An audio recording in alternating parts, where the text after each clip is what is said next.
finally just caved and we took Butters to the groomers. Oh, she's probably so happy with you. How'd that go? Well, no, so we hadn't done it, right? Yeah. Because you know how the rules are like not defined at all? Like it's kind of like all family for themselves these days. Like governor phase 1, are you phase 0? Can you go out? Can you do social distancing dates? Yeah. There's definitely a lot of conflicting information. Yeah. So part of grooming about, when this all started 2 months ago, we were like, no, we don't want to take that kind of chance. Even though dogs don't get COVID or very few have, it was more about the germs being on top of Butters in case someone had COVID, Right. Yeah. So we decided not to do it, and we groomed her twice. And I'm going to send you pictures of our grooming job, okay? Actually, I have video. Okay. We suck.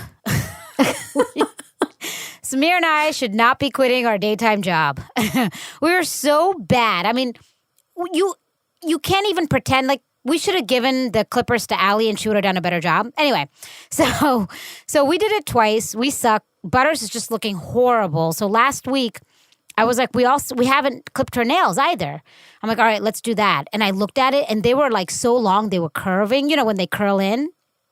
And I'm like, all right, we got to do this. She's going to be in pain, like trying to walk. We didn't want it to just come off. And we tried and she yelped. And then we're like, forget it. Anyway, so that's the thing. So we finally took her to the groomers. But we did all, like, they're really good. Like, I call them. I'm like, what are you guys doing? They're like, we're, practicing all precaution, gloves, fewer people, masks, basically what everyone is doing.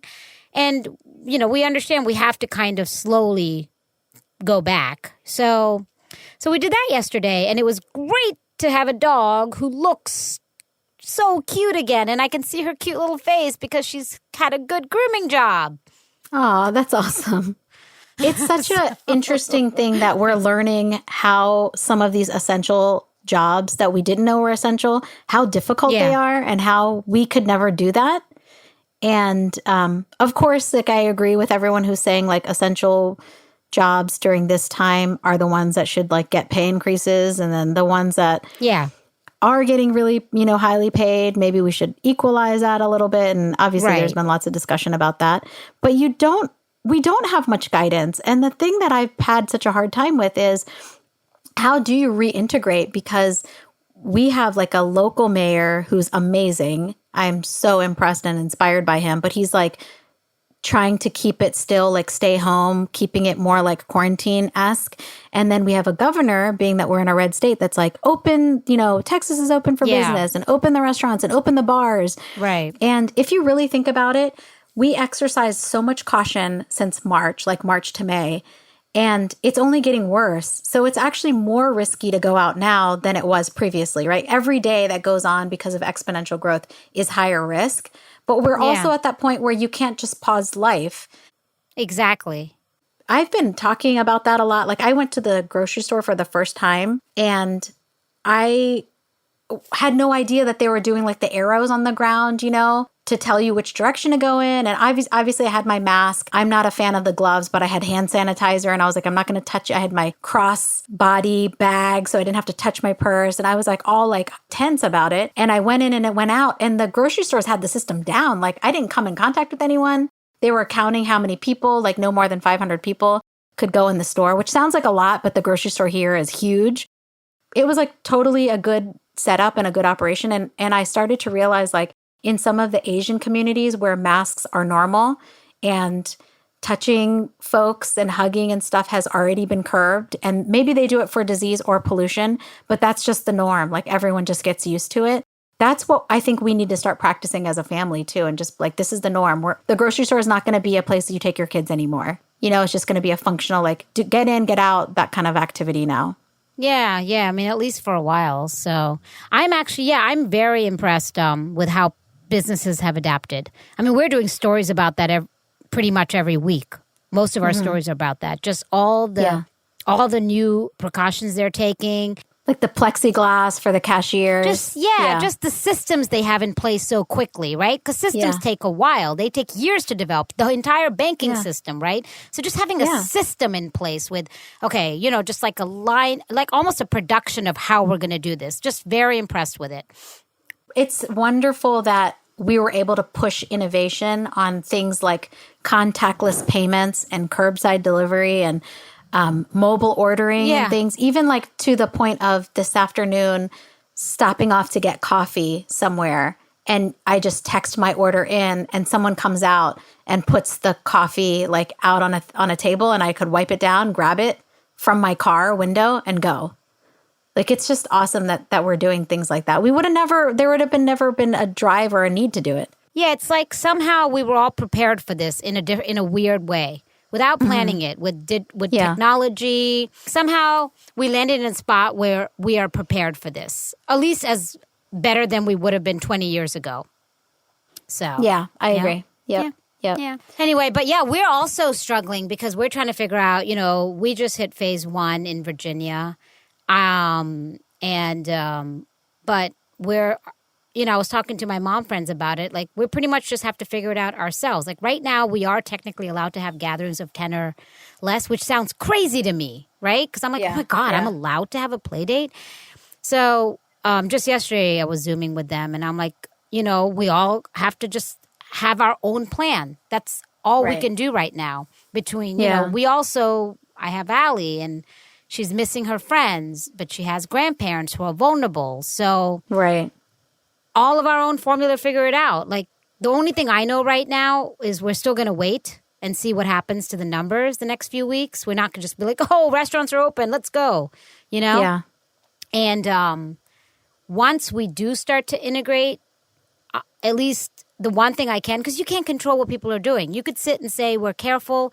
Even a little thing like taking your dog to the groomer. It's not, I don't intend to come home with COVID, but you never know, right? Right. So all of these things, accounting for all of these factors that are unknown, the one known I have is what I control. So the one thing that we're definitely going to do is if we do choose to see grandparents, like in a few months, we will quarantine for 2 weeks prior to that. That's what I know. Oh, I think that's a really great suggestion. And my sister was doing something similar to that as well. Like, even when she was going to go to drop off groceries for them, she was planning in advance to like quarantine for 2 weeks. Since typically if you are going to show symptoms, you would show them within that 2-week time frame.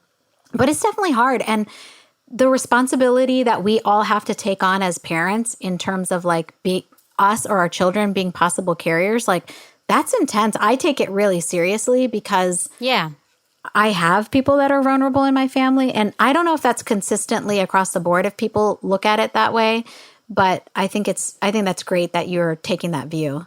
Yeah, I mean, and this is to actually see them and hug them because, right, not social distancing, but like actually in a few months, because I'm like, how long can we not?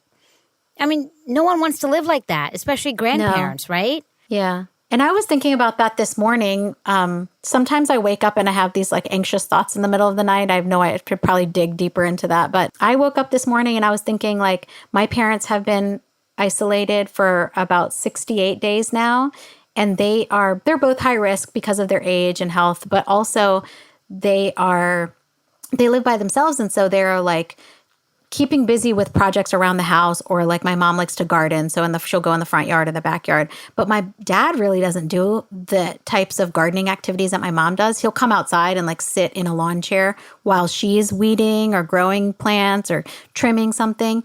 And I was thinking about the correlation to mental health and like your brain functioning and physical activity, because we know like you need to have certain amount of physical activity, and going up and down the stairs is not enough, right? And so like I had that concern, like how are they going to keep up their mental and brain activity if you don't have that real exercise that they were getting when they went to like the senior center, they're going for yoga classes with an instructor. So it's a real concern. And I think there's probably so many of us that are going to be affected by this new lifestyle. And if we don't adapt and we don't encourage our children and our parents to make different changes, we could see the different types of effects.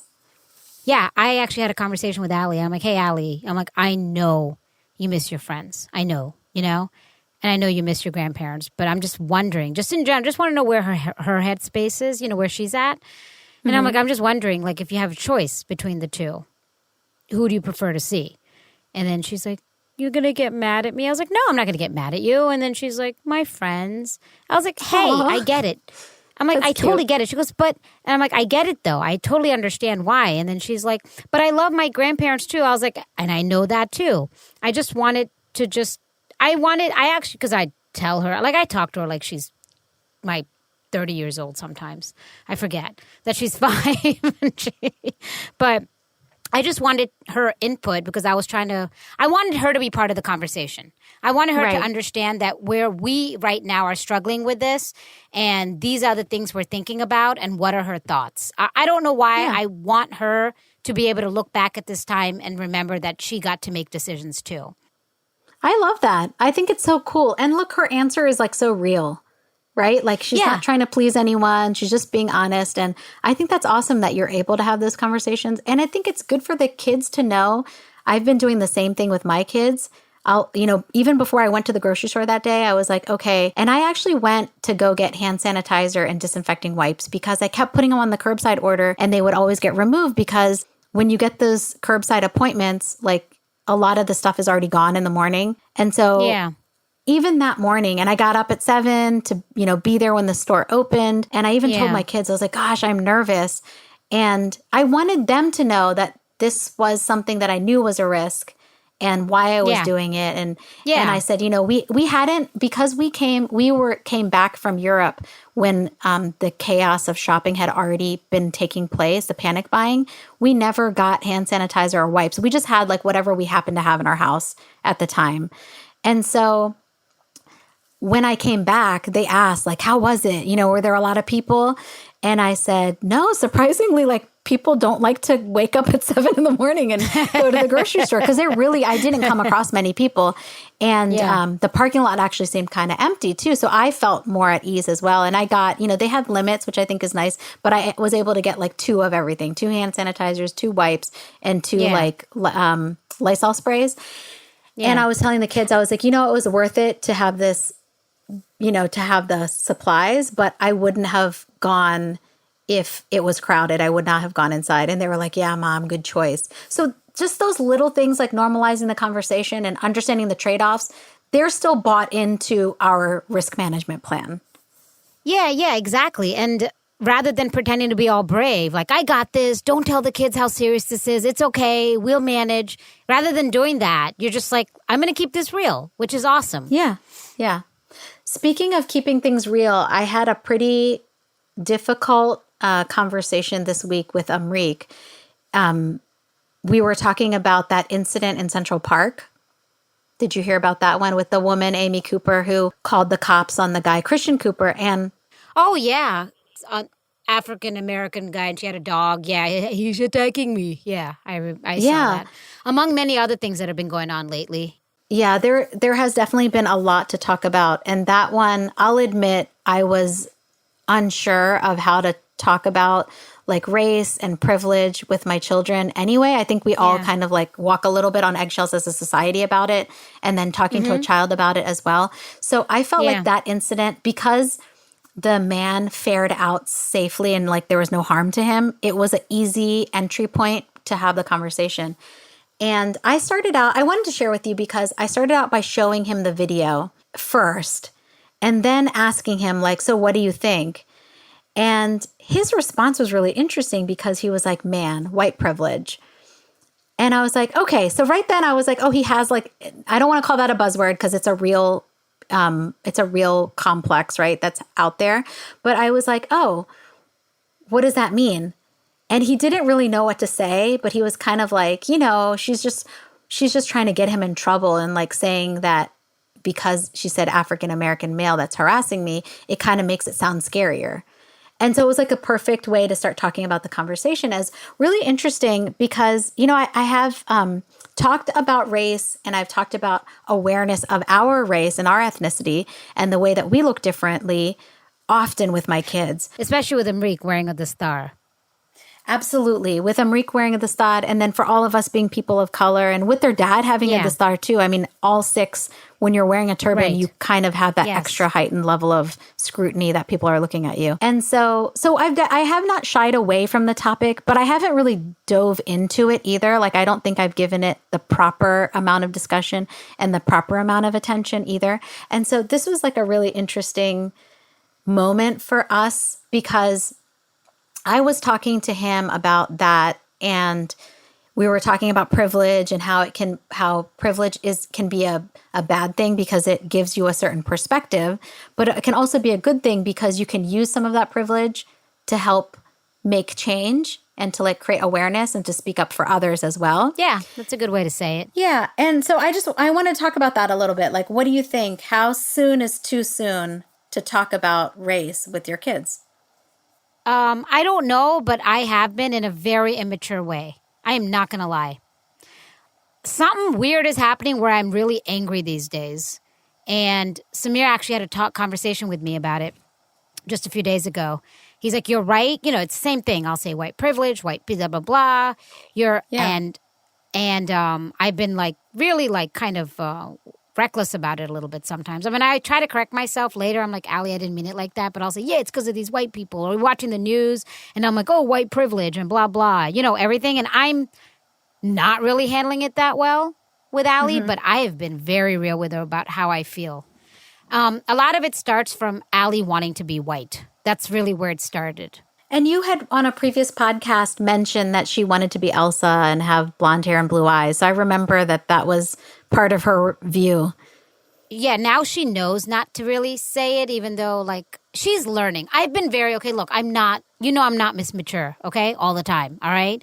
I've been so real and honest with her, and I've been upset. I want to be careful in how I say things right now, because everyone has their own story. For Allie, it's more like being a minority in a privileged world. We're actually very privileged when it comes to where we are socioeconomically, and we try to recognize that, right? Mm-hmm. But knowing that, she's still a minority in a world where everyone around her is white, okay?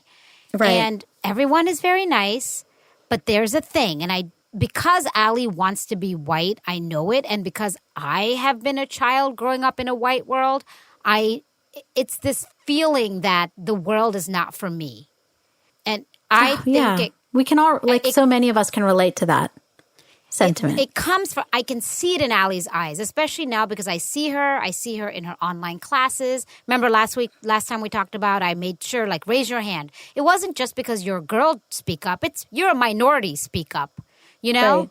Right. But you're shy, and you're naturally a shy person as well on top of that. Yes. Every time I turn, it's always the white princesses. And yes, there's Jasmine and there's Moana. But you buy anything, it's always the three white ones. And I'm getting more and more mad. So I'm not sitting here saying I have it all, you know. We don't have to look far into the media and into like the toy industry to realize how much bias there is, even in that perspective. Yeah. And I'm not sitting here trying to do this like, oh, this is how I felt it, but now I realize. I haven't realized a thing. I'm just in it right now, you know? Yeah. Mm-hmm. So everywhere we turn, and I've been reading a lot, you know, like just little things, like Band-Aids were made the way they used to be made, at least before the princesses came along, the color of white people, you know? Yeah. Just how things are kind of paved more for them, where a minority and a shy person and a girl like Allie feels inferior. And I know that feeling because I felt inferior. I didn't speak up because I felt like, oh my God, a white person's talking to me. Wow. Oh my God, a white guy's dating me. Wow, what have I done right? Like these emotions that I felt growing up, right? Right, yeah. And I think it's compounded by the fact that we are women of color. When both of us in our neighborhoods was predominantly white families, there was like a few families of color, and we were all kind of grouped together, right? Like if they were Far East Asian or South Asian like us, or African American or Black, those would be like, oh, there's 3 diversity examples in our neighborhood. And we weren't treated differently. They were all just kind of treated together in those upper middle class or middle class families or neighborhoods. Yeah, that's kind of the feeling. Yeah. No, I totally get that. I mean, do you remember going, at least for me, I would go to my white friend's house and I'd be like, wow, I love their sausage and this. I'm tired of like lentils and masala. And Yeah. feel like, I don't know, just these, anyway, I'm just saying, I would have these moments. Yeah. No, you would notice the cultural differences, right? Because there's cultural differences, absolutely. Yeah. But I felt like they were better. And it's funny because now as adults, there's so much more awareness about Indian cuisine, and it's cool to be able to cook Indian food. And people are always saying like, we want to come over, when you make certain recipes. And so all that's great. But that ingrained, like what we learn from society in terms of like fitting in or passing is still very much relevant to our children as well. And they may not realize it as much because it's become the norm in culture. It is the norm. I definitely can relate to it. And it's hard to call out too because they don't see the duality in it. They just see life. Like they just see what's normal based on their friends. Yeah. Well, my kids really, like I really had a talk with her just recently, like last week, because, or maybe 2 weeks ago, about all of this, because she again said the same thing, like, I want to be white or blonde. And then finally I was like, do you think that you're in like, life is like their world? And she said, yeah. And I'm like, I want you to know that you are not a supporting role in this movie called Life. You are the main character. Don't ever forget that. So I'm trying to at least do ground up parenting with that. I don't know, right or wrong, what she's getting out of it. But since then, she's been a lot better, I have to say, a lot more confidence in class. So I'm going to take credit. Oh, that's awesome. Good. I was looking at this, at some interesting insights that this Dr. Aaron Winkler published a couple years ago. And it was really interesting because they say like at birth, babies look equally at all faces and races. But by the time they're 2, they start to recognize race. Even if they like a 2-year-old, even if they're not taught anything, they start to like get that influence from adults. And then by the time they're 4 to 5, they already express some racial prejudice. So I was thinking about like, when is the right time and the right age to start talking about race? Well, it's obviously before they turn 5, right? And to like make an effort to expose them to certain things. Yeah, because if they recognize it, then that means that there should be a conversation. Absolutely. Yeah, absolutely. And one of the really cool things was that I read one of these studies and it said that explicit conversations with 5 to 7-year-olds about interracial friendship can dramatically improve their racial attitudes in as little as a single week. So this was like an ongoing study, but they made an effort to do that. No way. Did they study me? I'm just kidding. Did they study my... That sounds like she got better in like a week or 2. You heard me, right? Yeah. No, but I mean, that totally is in line with the study. And I think it's cool when what we try out is reflected by these peer-reviewed medical journals as well. I've been like, as we've been talking about it, the fact that there's been so many cases of video recorded violence against African Americans in the last couple of weeks. And I loved... I think it was Will Smith made the comment like violence against African Americans and Blacks and people of color is not on the rise. The videotaping and sharing of it is on the rise. Yeah. And that just like, because that just cuts through all of the noise in terms of like what is really happening. People say like, what's happening in this country? And like so many systems are broken. And it's always been broken.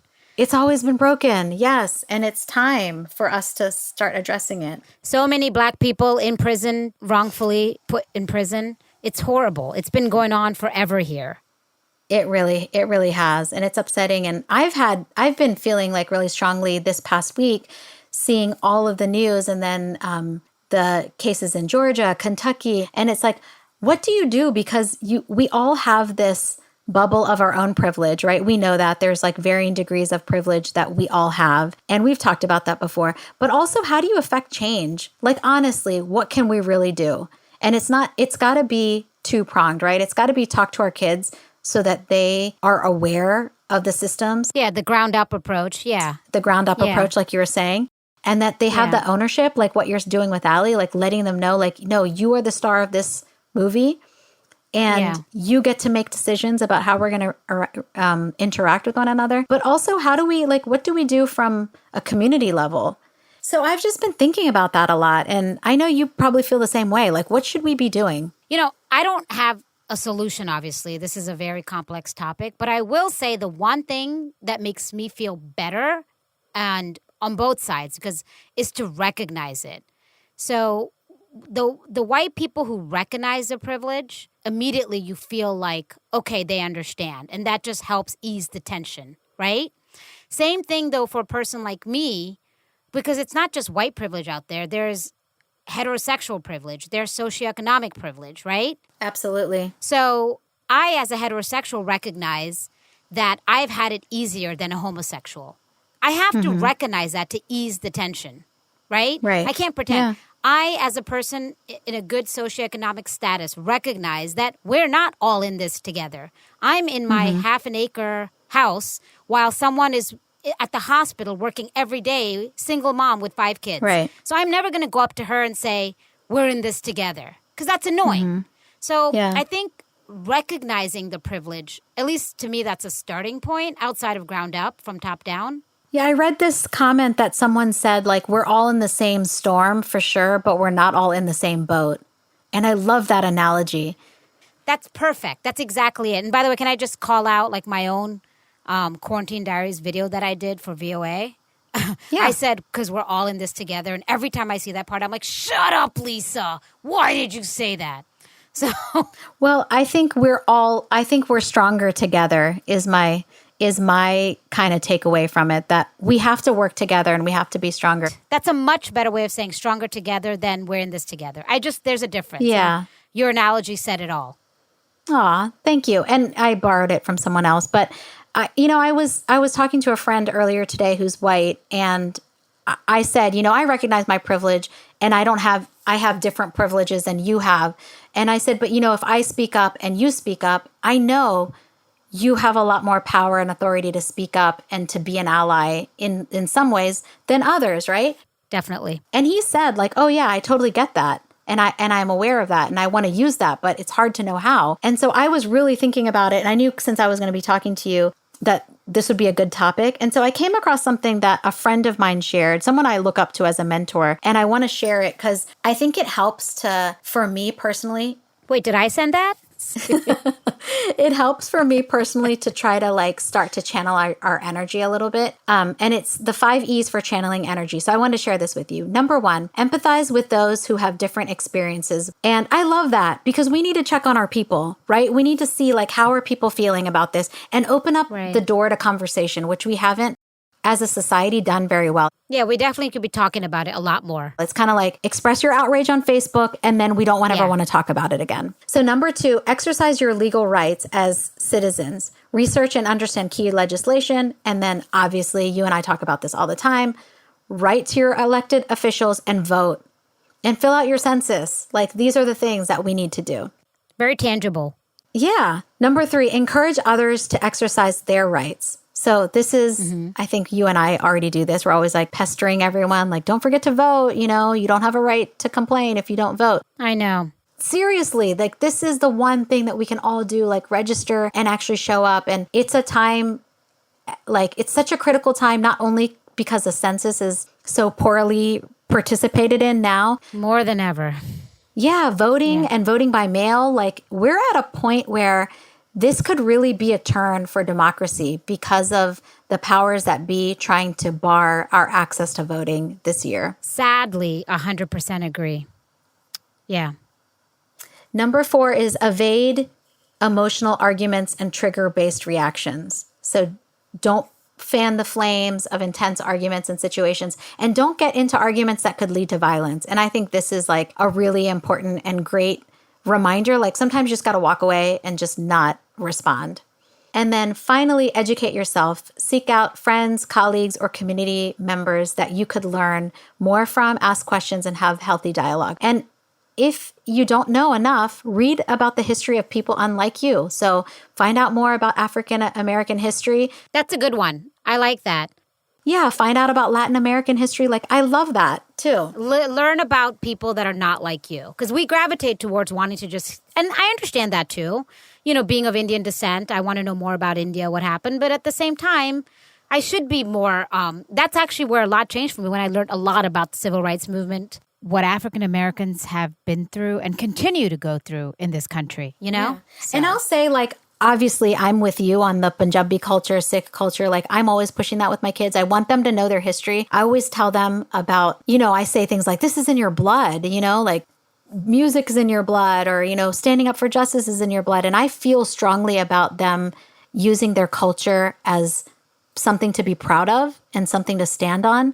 We absolutely have to recognize, even as South Asian Americans, like we have to recognize that our privilege and our freedom very much is dependent on the civil rights movement and all of the fights and wins that the Black community and the Latinx community has gone through. And it's not just workers' rights. It's not just the ability to vote. I mean, we're people of color, and we have a lot of the laws and legislation that's in place to protect us is because of the fights that they had over the last 200 years.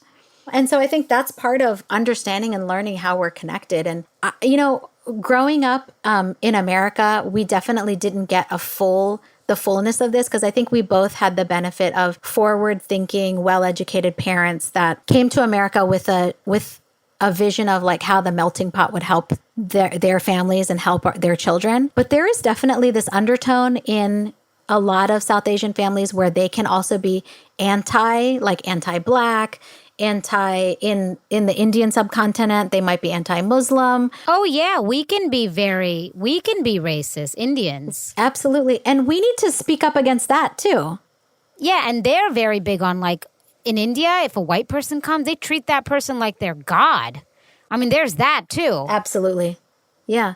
You can see the remnants of not just the colonialism that you're mentioning, like where they treat the British or the white people as on a higher pedestal, but they also have that ingrained cultural view that the darker you are, the less beautiful you are, the less favorable you are. Oh yeah, within our culture. Within families too. And I see that sometimes in my own family as well, in my extended family. Yeah. I was told my whole life, like, oh look, why aren't you as light as Mona? I was like, because I don't know. Wait, people would ask you that? Oh, yeah. It's just like someone asking, why do you have a pimple? Like dumb things that you have no control over. That's the most bizarre thing. And that's exactly what I mean. Like people saying things like that and having that sentiment of like the fact that there is a cream in India called Fair and Lovely that's supposed to make you whiter, I think probably sums it all up. I know. But we have to be aware of like how some of those cultural interactions could also affect our children and how it can also influence. And I have that concern already with a lot of Bollywood movies or even Punjabi movies where the main hero and heroine are always like very fair. And we have that, assimilation, but it happens in all mainstream media. And there's this new show called Never Have I Ever on Netflix. I don't know if you've seen it yet. It's about... I saw the whole thing. Did you like it? I loved it. I did. I really enjoyed it, and I thought it was cute. And on the surface, I was like, it's so great to see like a South Asian family in the mainstream of media, right? Because it just doesn't happen. Other than Fresh Off the Boat, which is about a Chinese family, I can't think of many examples. But I will say that if we dig deeper into it, this concept of her wanting to be white and like wanting to lose her virginity and be cool and all of like what her standards were, it's not the greatest message to send kids. Like we watch it as like a cute sitcom, right? And it's just like watching Friends or watching anything else. It's like not very realistic to real life. But I think we're so desperate for representation in media that we'll take anything right now. Yeah. I mean, I agree. It's not the right message. But at the same time, I also think that all of us were like that. I mean, I was like her. It does represent kind of the way I thought. But then I don't know what the show's going to bring later. But I would hope that over time it shows that she realizes that she's like, she just has the same realizations that we do as we get older. That our culture isn't so bad, and to kind of balance both between this culture and our heritage, but also embrace that we are American. Do you know what I mean? I don't know where the show's going to go. No, I definitely see what you're saying too. At the end of the day, like, is that the message that we want to send? Like, we should be demanding more. And I recognize the struggle there because I'm just desperate to see someone that has brown skin, Yeah. Up there. So it's the balance. That's true. You're right. Maybe our standards are low because we're like, oh my God, she has brown skin and it's funny. Check. So, you know. And it's witty, it's witty writing and it's enjoyable. And The one thing that did bother me, though, she was almost too witty not to be popular. okay, but in high school, the wittiest kids are not popular. The thing I loved, and I can't remember the guy's name, but the guy that she was like kind of after and she becomes friends with. Paxton. Yes, Paxton. Thank you. He said her name so perfectly. And like when he saw her at the Valley in her lenga, he's like, "Oh, you look pretty good."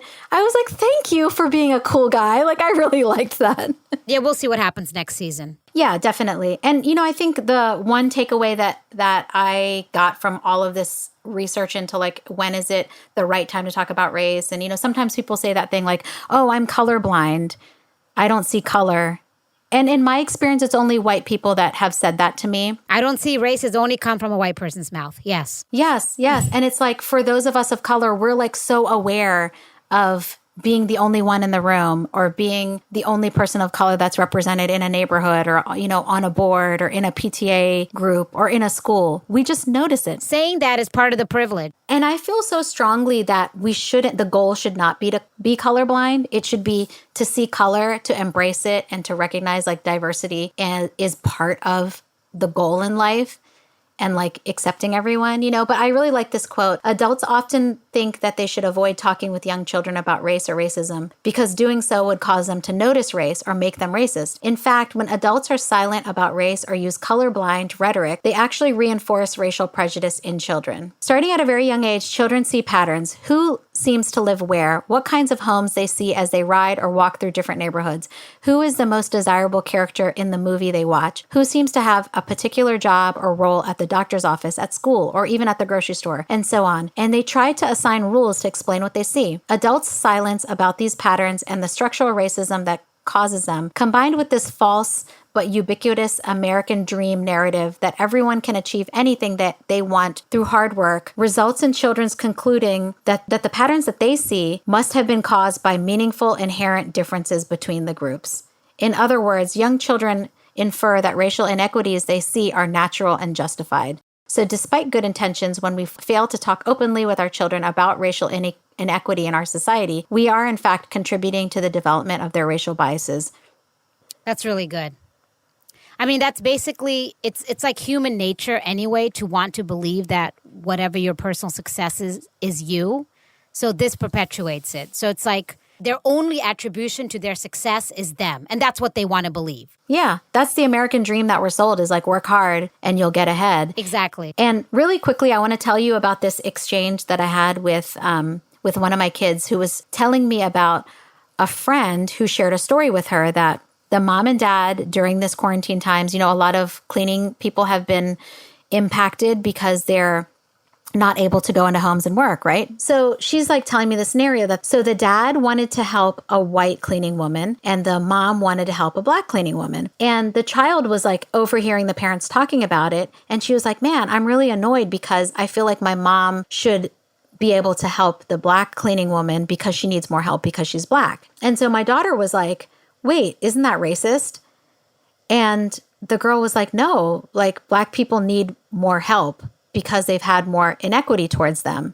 She was like, "That seems racist." And I was like, "Well, I'm kind of inclined to agree with your friend because she's right. The systems in place, like, I don't know the backstory between these two people. These are real people, right? I don't know their backstory. I don't know like what they've come from and what difficulties they've had in life. But in general, if you take the average person, it is true that the black person in that scenario on average has had more difficulties in life and that to overcome. So I can kind of see that."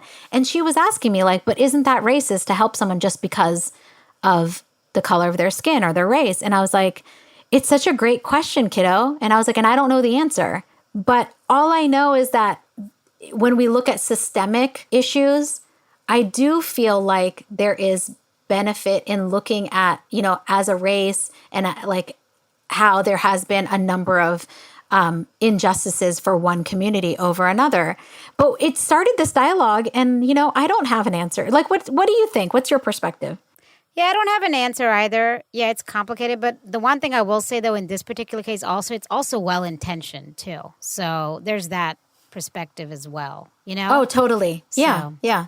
Maybe I should have been like, hey, split the money in half and help both of them. But anyway, so there's so much more that we could talk about here, but I think it's probably the best place to pause for now. To our listeners, we'd love to hear from you. Have you started talking about race, culture, inequalities, or even inequity with your kids yet? We'd love to hear your stories. Reach out to us on Facebook, Instagram. We love getting your direct messages, and we love getting your text messages too.